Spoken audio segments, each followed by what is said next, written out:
အားလုံးပဲမင်္ဂလာပါဗျကယ်ဗင်လဲမှာရန်ကုန်ပါကျွန်တော်ဒီနေ့29ရက်3လပိုင်း2026ခုနှစ်တနင်္ဂနွေနေ့မှာကျွန်တော် AIA ခေတ်ရုံရောက်နေတယ် AIA ခေတ်ရုံကနေပြီးတော့ကြီးပူးကျင်းပါတာပကြီးအောင်စိုးရဲ့ဒီ art exhibition ပေါ့နော်ပကြီးပြပွဲရှိတယ်အဲ့ဒါ AIA ခေတ်ရုံပါ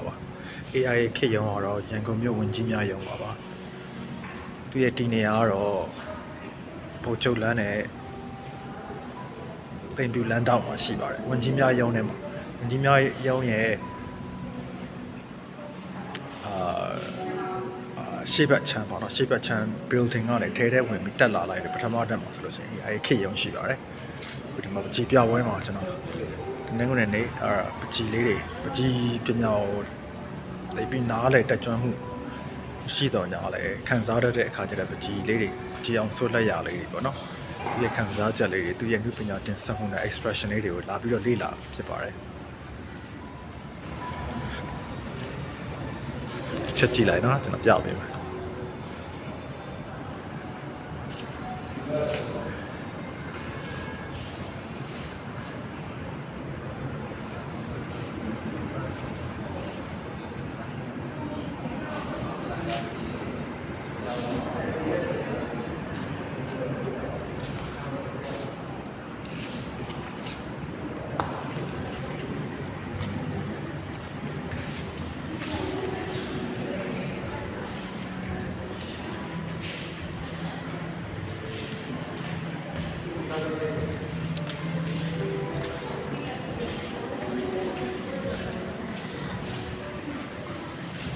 အားလုံးလည်းသဘောကျမယ်လို့ကျွန်တော်ထင်ပါတယ်